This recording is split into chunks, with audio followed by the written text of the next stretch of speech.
జ్యోతి. ధర్మ రక్షితే రక్షిత అంటాం. తమిళ్లో అంటారు, ఏమంటారంటే ధర్మం తలై కాక్కుం తక్క సమయత్తిల్ ఉయిర్ కాక్కు అంటారు.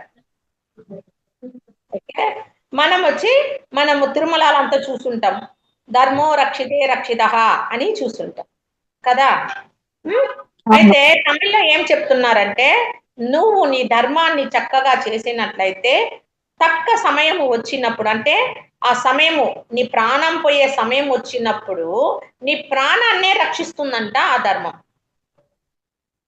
దీన్ని తమిళ్లో అలా చెప్పారు, ధర్మం తలై కాక్కుం తక్క సమయత్తిల్ ఉయిర్ కాక్కుం. ధర్మం తలై కాకం అంట. అది మనం చూసుంటాం కదా, యుద్ధం జరిగేటప్పుడు అర్జునుడికో ఏమో తల దగ్గరికి వచ్చి ఆయన ఇట్లా నొక్కేస్తాడు, ఆ బాణం ఇట్ట తల నుంచి అట్ట వెళ్ళిపోతాడు. కృష్ణుడు నొక్కుతాడు, తలకు పెడతారు, అర్జునుని తలకి పెడతారు బాణం, అది వస్తుంది. వచ్చినప్పుడు కృష్ణుడు ఏం చేస్తాడు, రథాన్ని నొక్కుతాడు, నొక్కిందే తలకు వచ్చింది, తలపాయ నుంచి అట్ట వెళ్ళిపోతాడు. అలా ధర్మం ఎలా చేస్తాడంటే మనకి వచ్చే సమస్యలన్నీ, తలకు వచ్చే సమస్యని ఇలా తలపాగకుండా ఇటు తీసుకెళ్ళిపోతుంది. ప్రాణం పోయే సమయం వచ్చినప్పుడు ప్రాణాన్ని కూడా రక్షిస్తుంది. ఏది? మనం చేసే ధర్మమే. అర్థమైందా?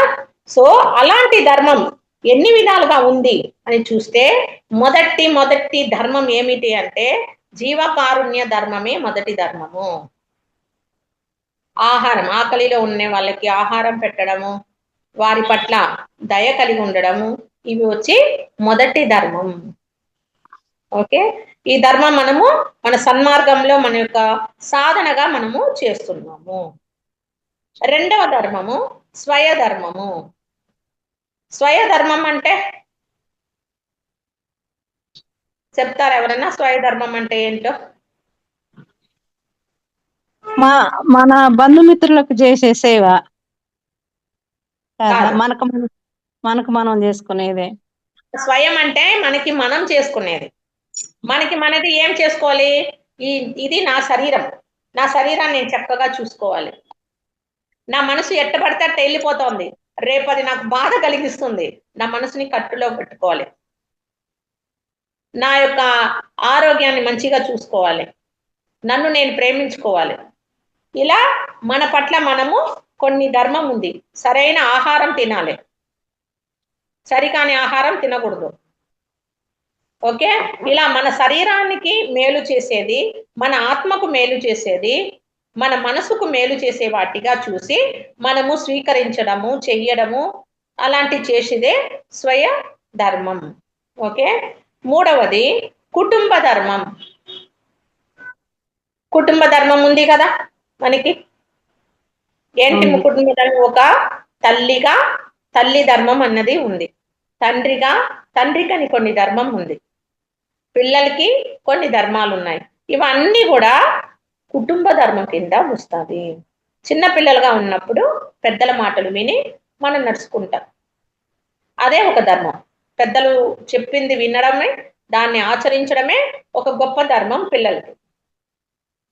పెద్దలకి చూస్తే మగవారికి పిల్లల్ని ప్రేమగా చూసుకుంటూ వారికి కావాల్సిన ఈ ఆర్థిక వస్తువులు ఇవన్నీ చేసేది ఒక తండ్రి యొక్క ధర్మం. తల్లి యొక్క ధర్మం ఆ బిడ్డలను మంచిగా పెంచుతూ వారికి కావాల్సిన సేవలు అందించడం తల్లి యొక్క ధర్మం. అంతేకాదు వీళ్ళు పెద్దవాళ్ళకి చూసుకోవడం కూడా వీళ్ళిద్దరి ధర్మం అవుతారు. అలానే ఈ కుటుంబ ధర్మం కిందనే మీరు చెప్పినట్టు బంధువులకి, మిత్రులకి కూడా మనం చేయాల్సిన విషయాలు ఏముందో వాటిని చేయడం కూడా ఒక కుటుంబ ధర్మం కింద కూడా వస్తుంది. ఓకే, అది మనకి కుటుంబ ధర్మం. నాలుగోది వృత్తి ధర్మం, వ్యాపారం, వృత్తి ధర్మం అన్నమాట.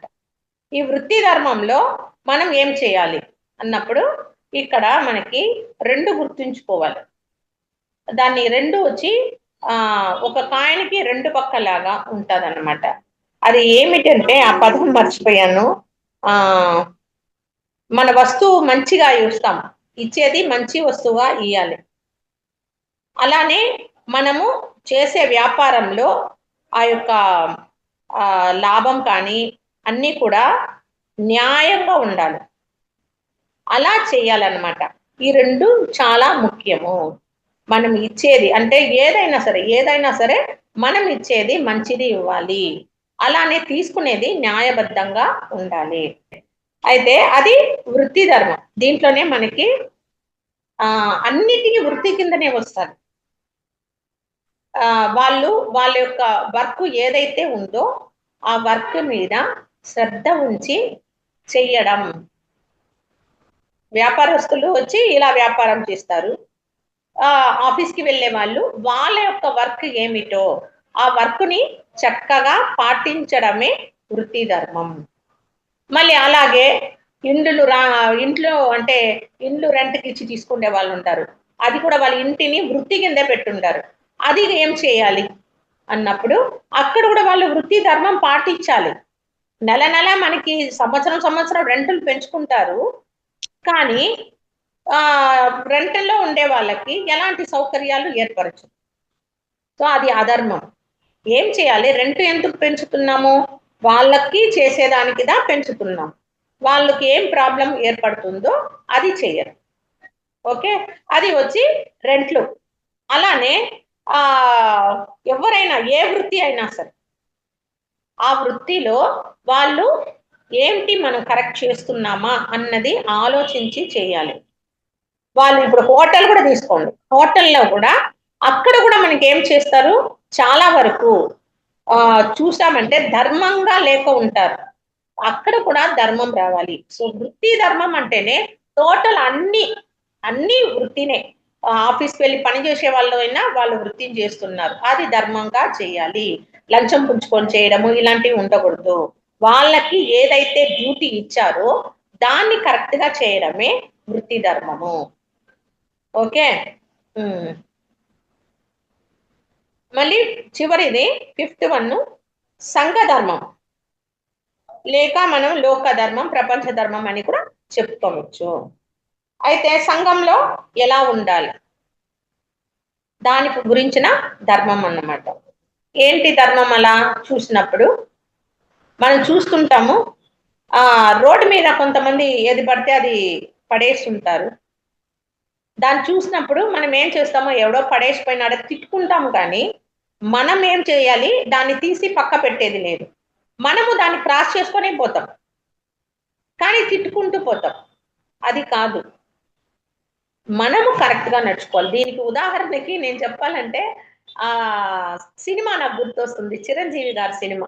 అంటే ఇక్కడ కూడా మనము ఈ సహనం రావాలి. సహనంతో ఏదైతే ఉందో బయట పని కూడా మన పని లాగానే మనం కరెక్ట్ చేస్తే ఇంకొకరు మనం చూసినప్పుడు అరే మనం ఎందుకు ఈ పని చేయలేదే అన్నది వాళ్ళలో అనిపించాలి.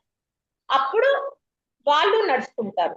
అంటే మనం చేసే పని ఇతరులకు ఉదాహరణగా ఉండాలి. అప్పుడు ఏం జరుగుతుంది అంటే వాళ్ళలో కూడా మార్పు వస్తుంది. మనం అనుకుంటాం కదా ఈ సంఘం అంతా మారాలని. ఒక వ్యక్తి మారితేనే సంఘం మారుతుంది. సో ఒక్క వ్యక్తి ఎవరై ఉండాలి? ఎవడో వస్తాడు మారతాడు, ఎవరో వస్తాడు చేస్తాడని కాదు. ఆ ఒక్కడు మనమై ఎందుకు ఉండొద్దు? మనమే దిగొచ్చు కదా. అవును మేడం. ఇప్పుడు నేను అన్నం తీసుకొని వెళ్ళాను, చెట్లన్నీ కొట్టి పడేస్తా ఉంటారు. తీసుకుంది వాళ్ళేమో తీసేశారు, సరిగా తీయలేదు.